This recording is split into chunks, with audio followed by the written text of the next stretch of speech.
Good morning students. Last अपन ने जो पढ़ा था डेटा कम्युनिकेशन एंड नेटवर्किंग में, वो अपना टॉपिक चल रहा था सिग्नलिंग के बारे में कि अपन सिग्नल्स कैसे क्रिएट करते हैं। ये वाला टॉपिक अपन पढ़ रहे हैं। सिग्नलिंग मैंने बताया कि अपन जो डेटा होता है, जो कि अपना दो कॉन्सेप्ट में कन्वे करता है, दो प्रकार से रीड होता है। या तो वो डेटा होता है एनालॉग या होता है डिजिटल। उस डेटा को अपन कन्वर्ट करते हैं सिग्नल्स के अंदर, और वो सिग्नल्स भी सेम कैटेगरी के होते हैं। या तो अपन उन डेटा को कन्वर्ट करेंगे डिजिटल डेटा में, या फिर अपन उनको कन्वर्ट करेंगे एनालॉग डेटा के अंदर। तो यहाँ जो अपन कॉन्सेप्ट पढ़ रहे हैं सिग्नलिंग में, उसमें सबसे पहला जो कन्वर्जन बनता है या सबसे पहली जो सिग्नलिंग अपने पास आती है, वो आती है डिजिटल डेटा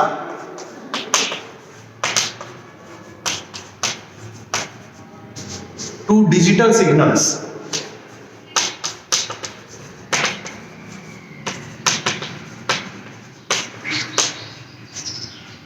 अपन ये वाला टॉपिक पढ़ रहे थे। इसके अंदर मैंने बताया कि चार ऐसी स्ट्रेटजी हैं। There are 4 methods to implement digital data to digital signalling. ऐसे चार अपने पास मेथड्स हैं। उन चार मेथड्स में से अपन ने एक मेथड पढ़ लिया।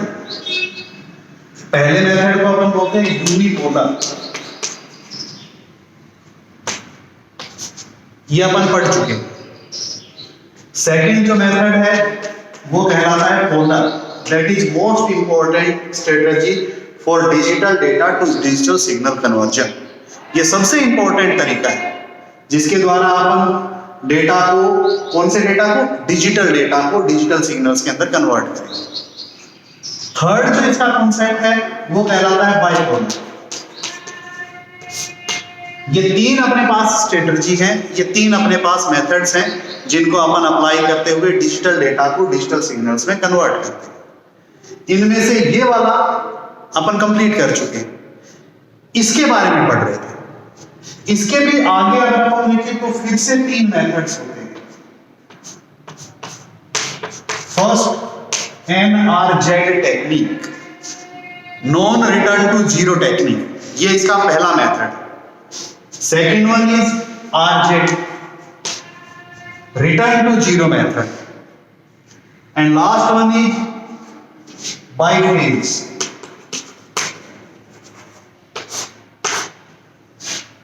इसमें भी जो अपन ने लास्ट लेक्चर लिखा है या लास्ट लेक्चर के बारे में रीड किया है, उसमें ये तरीका अपन ने पढ़ा है NRZ टेक्निक के बारे में, जिसके अंदर जो सिग्नल होता है, जो डेटा होता है, वो कभी भी जीरो के ऊपर रिटर्न नहीं होता है। Non return to zero. वो या तो रहेगा अपना पॉजिटिव वोल्टेज लेवल पे, या फिर वो रहेगा अपना नेगेटिव वोल्टेज लेवल पे। इसके अलावा कहीं कन्वे नहीं करेगा। ये भी अपन पढ़ चुके हैं। इसके भी वैसे दो मेथड थे, एक तो था NRZ-L और एक था I। L का मतलब लेवल, जिसमें दो लेवल्स के ऊपर कन्वे होता था। I का मतलब इन्वर्जन मेथड, जिसमें सिग्नल पॉजिटिव टू नेगेटिव या नेगेटिव टू पॉजिटिव इन्वर्ट होते थे, एक स्थान से दूसरे स्थान पर जाते थे। आज अपन जो स्ट्रेटजी पढ़ने वाले हैं वो ये और ये, RZ और बाइफेज। मैंने लास्ट लेक्चर में आपको बताया भी था कि जो अपन डिस्कस कर रहे हैं, यानी कि जो अपन इनके बारे में, सिग्नलिंग टेक्निक के बारे में पढ़ रहे हैं, it is most obviously a practical topic. आप जितना ज्यादा हो सकता या जितना ज्यादा आप इसके अंदर सिग्नल्स को कन्वर्ट करके देखेंगे, उतना ही आपके लिए अच्छा होगा, और उतना ही आपको ज्यादा प्रैक्टिस में होगा, आप उतने ही ज्यादा इस चीज के यूज टू होंगे। तो आज अपन जो दूसरी तरीका है उसके बारे में पढ़ेंगे, RZ।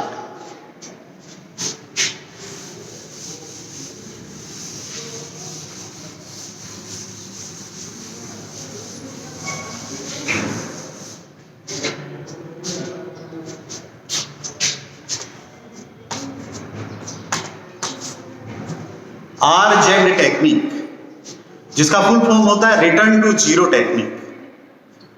अपन ने लास्ट जो NRZ पढ़ा था उसमें दो वोल्टेज लेवल थे, एक पॉजिटिव होता था, एक नेगेटिव होता था।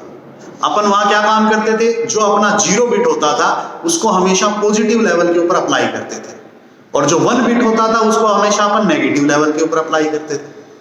और कभी भी सिग्नल जीरो लेवल पे नहीं आता था, हमेशा रन करता था आइदर ऑन पॉजिटिव लेवल और ऑन नेगेटिव लेवल। ये दो ही लेवल्स अप्लाई होते थे, इन दो ही लेवल्स में अपन इंप्लीमेंटेशन करते थे।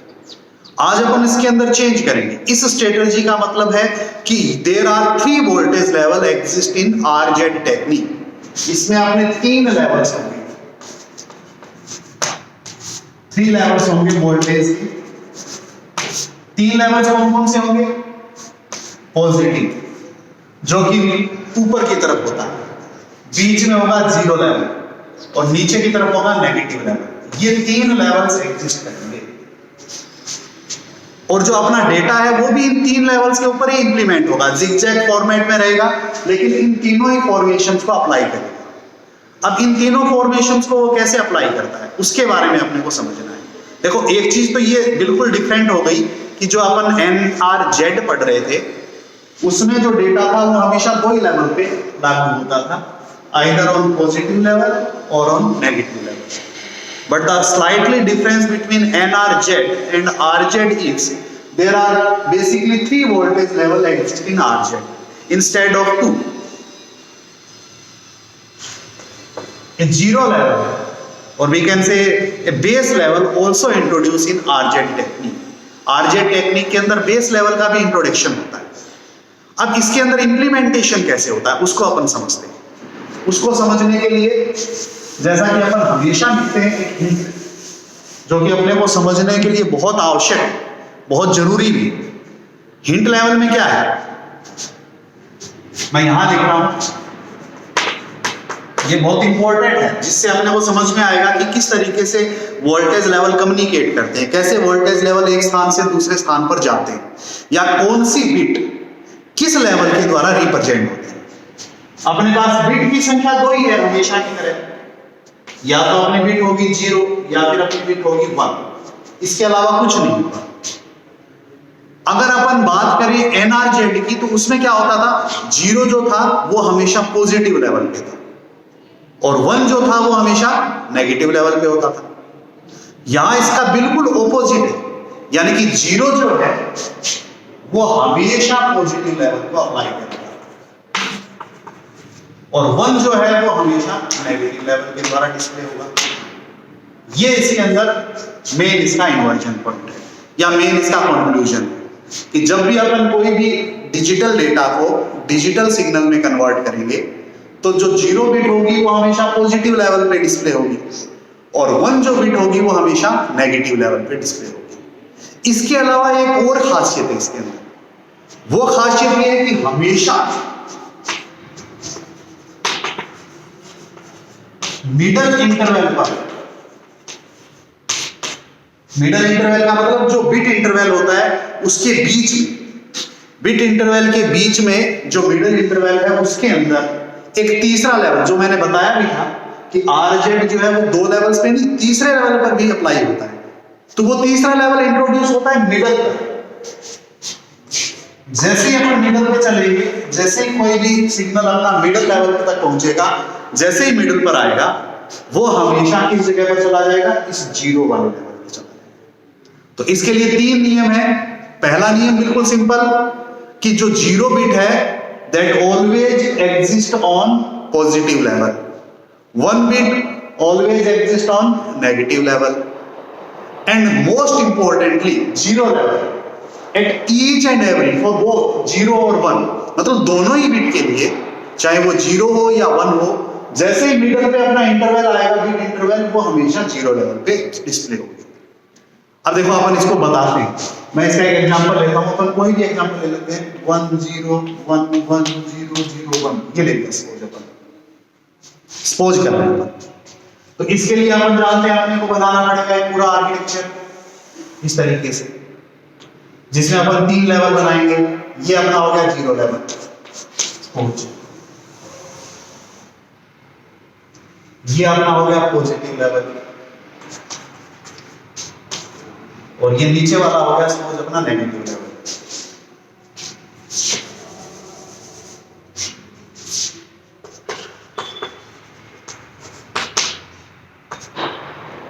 ये हो गया नेगेटिव लेवल। ये 3 लेवल्स हो गए। अपन यहां पे अपन इसको बिट इंटरवल की सहायता से डिस्प्ले करते हैं। ये जैसे अपन ने बिट इंटरवल, ये हमेशा एक जैसा रहेगा।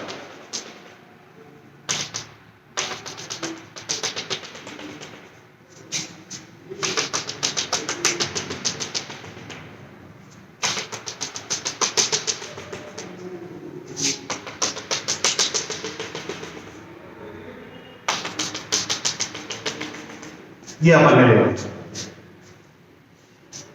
इसके अंदर अपने पास 6 बिट का हो गया, 1 2 3 4 5 6, अपन एक बिट थोड़ा कम कर देते हैं। ये अपनी 6 बिट। अब देखिए प्रत्येक बिट के लिए जैसे ये वाला 1 को रिप्रेजेंट करेगा, ये इससे अगली बिट को यानी कि 0 को, ये इससे अगली बिट यानी 1, फिर से 1, फिर से 0, फिर से 1। अपने को सिर्फ समझना है, एक आइडिया अपने को क्रिएट होना चाहिए कि किस तरीके से अपन आरजेड टेक्निक अप्लाई करते हैं। अब देखिए इसमें आगे बढ़ते हैं अपन। सबसे पहली चीज क्या आती है कि जो सबसे पहली बिट है वो कैसे रिप्रेजेंट होगी। तो अपने पास जो मेथड है वो बिल्कुल सिंपल है। अगर 0 है तो पॉजिटिव लेवल, 1 है तो नेगेटिव लेवल। तो यहां अपने पास कौन सा है 0, सॉरी 1 का मतलब कौन सा लेवल होगा नेगेटिव, यहां तक जाएगा।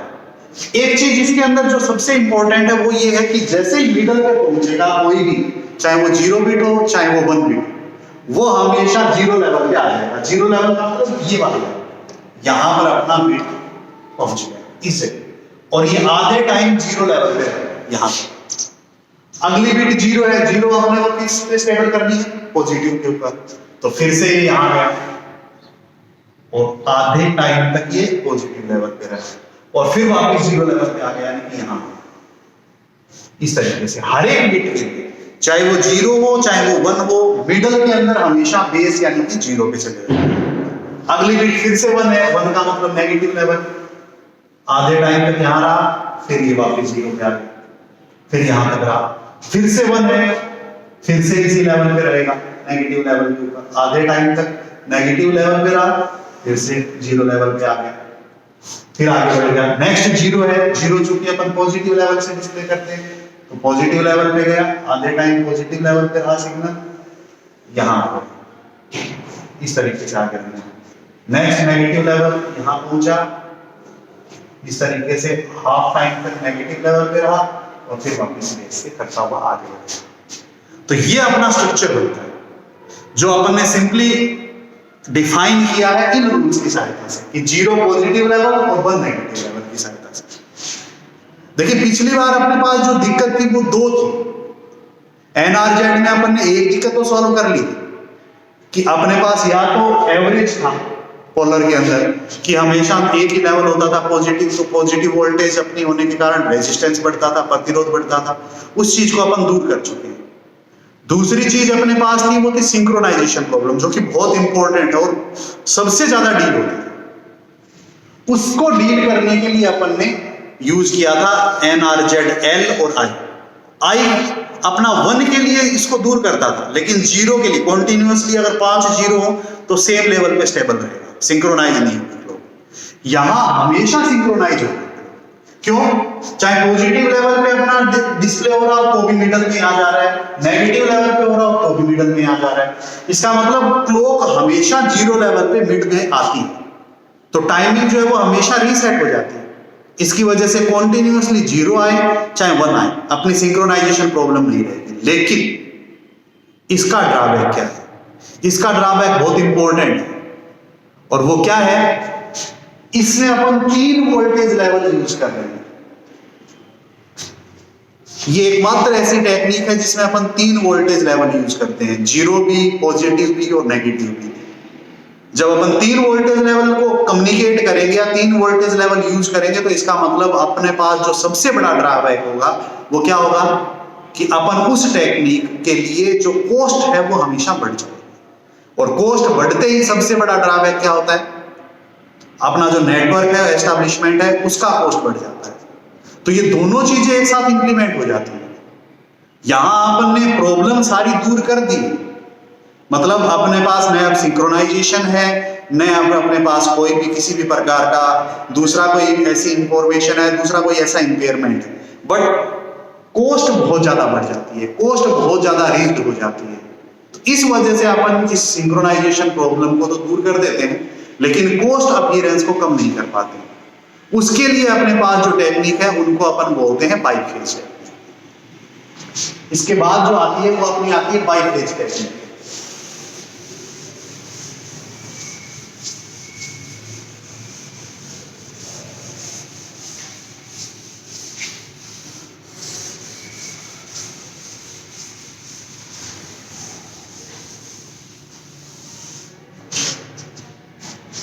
देखिए अपन थर्ड टेक्निक के बारे में पढ़ रहे हैं, बाइफेज टेक्निक जो अपनी होती है।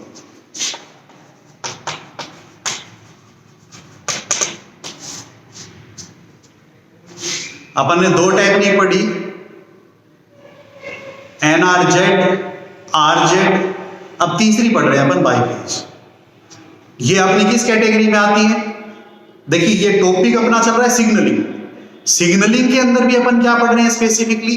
सिग्नलिंग में भी अपन पढ़ रहे हैं digital data to digital signalling, जिसको दूसरे शब्दों में अपन बोलते हैं डिजिटल एनकोडिंग। और digital data to digital signalling के भी तीन अलग अलग कॉन्सेप्ट्स हैं, यूनिपोलर, पोलर और बाइपोलर। अब यहां अपन ने यूनिपोलर खत्म कर दिया है, पढ़ चुके हैं अपन, जिसके अंदर एक ही वोल्टेज लेवल होता था।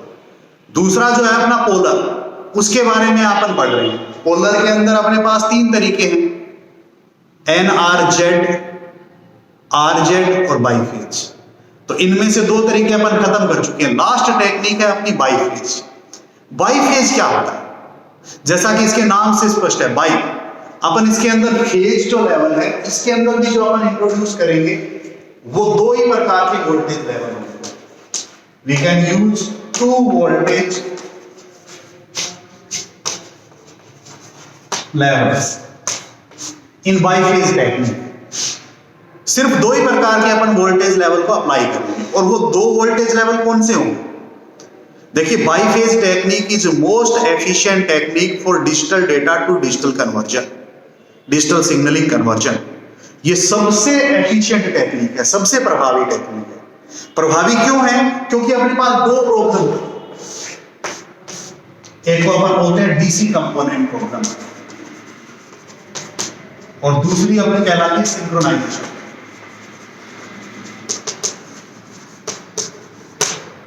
ये दो अपने पास प्रॉब्लम्स हैं। दो प्रॉब्लम्स क्यों थी? डीसी कंपोनेंट का मतलब डायरेक्ट करंट कंट्रोल। ये क्यों बोलते हैं अपन? क्योंकि इसके अंदर जो हमेशा डेटा जो होता है वो एक ही लेवल पे चला जाता है, पॉजिटिव वोल्टेज पे, और इस कारण से प्रतिरोध बनता है, रेजिस्टेंस ये लगता है। प्रतिरोध बनने के कारण अपना जो सिग्नल है वो वीक होता जाता है। तो होना ये चाहिए कि दो लेवल होने चाहिए। दोनों लेवल कौन कौन से होने चाहिए? पॉजिटिव और नेगेटिव, ताकि एवरेज जो है वो अपना जीरो के आसपास बना रहे। तो यहां इसके अंदर भी दो वोल्टेज लेवल अप्लाई होते हैं।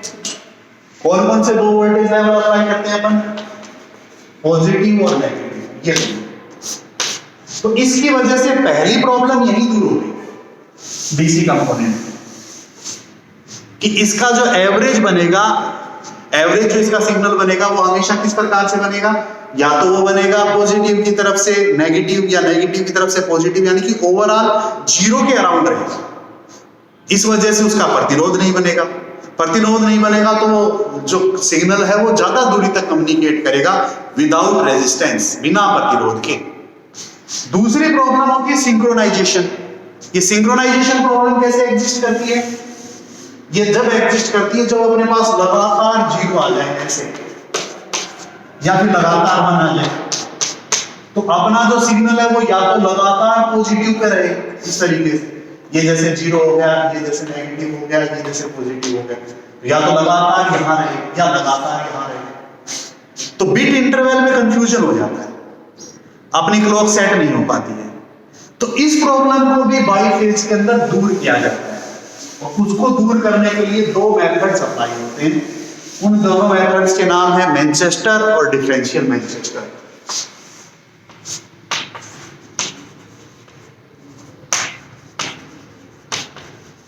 मैनचेस्टर टेक्निक, और दूसरी अपनी कहलाती है टेक्निक